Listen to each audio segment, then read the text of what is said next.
Game of the Year award nominees were Alan Wake, Baldur's Gate 3, Marvel's Spider-Man 2, Resident Evil 4, Super Mario Bros. Wonder, Legend of Zelda, Tears of the Kingdom.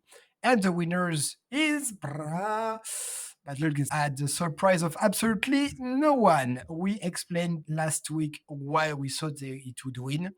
It was the obvious choice, to be honest.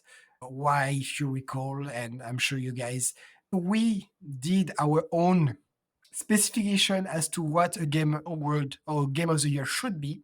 And in this specification, there was should not be an exclusive game, which automatically remove Super Mario and Zelda. Should not be a remake, which automatically take out Resident Evil 4. Spider-Man is also, I believe, an exclusive of PlayStation, right? Yep. So left was Baldur's Gate 3, Alan Wake 2. Alan Wake 2 came out way too late compared to Baldur's Gate. And I believe Baldur's Gate 2 is a better game, even though Alan Wake is a great game, and we'll talk about it later on another category. So, of course, Baldur's Gate 3 is the winner. Guys, do you have any reaction to this complete surprise? Of course, I'm gonna tone down the sarcasm, right? But it was the obvious winner. So, what do you say? What do you think, guys? I know that Ukraine wanted to see Super Mario Wonder as the game of the year. Are you a bit disappointed on this one? I talked about this last week. Like the Game of the Year awards don't, I believe, not even I believe, like talking to other people our age over the last, since we've been doing this podcast, right? Most people in their, I mean, you guys or Antoine and I are the same age. Adam's a little bit younger, right? It doesn't matter. It doesn't impact the decisions. I didn't watch. I only vote for the Steam Game of the Year awards because, again, I get a free card that I can sell for $2 or $3 It's just money for me. I don't care about anything else, right? Middle-aged gamers buy what they want to buy, right? They spend money where they want to spend it, and they spend less money, but they pay premium prices, not usually waiting for sales. Oh no, I didn't watch, and I saw okay, Baldur's Gate 1. That's surprising to me because like growing up in South Africa with a old like British school system and stuff, and I don't know if France is the same way, but I went to an all boys school, and of course in an all boys school you got to be rough and tough and mean, and you couldn't play Dungeons and Dragons and read fantasy books and like Magic the Gathering. That's impossible. So to me, this kind of game winning a game of the word is just it doesn't make sense because it is too niche.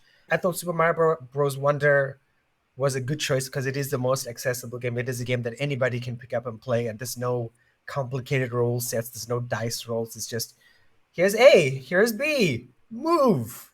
Okay, that's it. Done. Complete. Easy, accessible, beautiful, affordable in terms of console hardware. I mean, such 112 million Switch users in the world.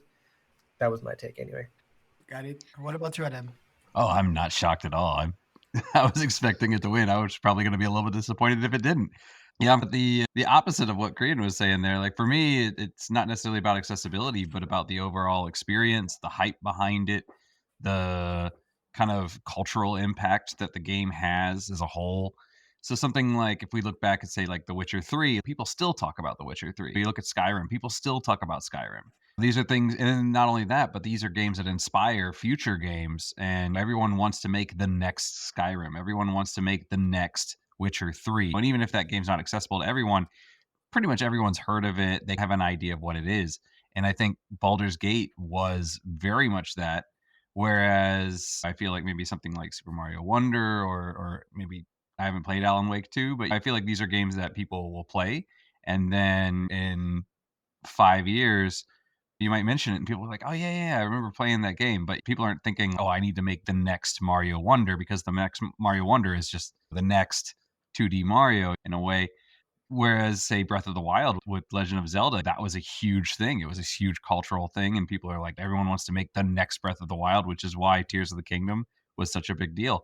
So I think in that sense, Baldur's Gate really nailed it, where it's even if turn based isn't your thing, even if these kind of RPGs aren't your thing, people are aware of the choices that it gave people when they played and the freedom that it gave you to play the way you wanted to an extent. Not if you wanted to play an action game, but if you want to be more sneaky or you want to be that, it really allows you a lot of freedom. And I think that kind of impact and that kind of reputation is what got it that Game of the Year award, where, you know, people are going to want to make the next Baldur's Gate 3. That's going to be what people are going to aim for. So I think it earned it.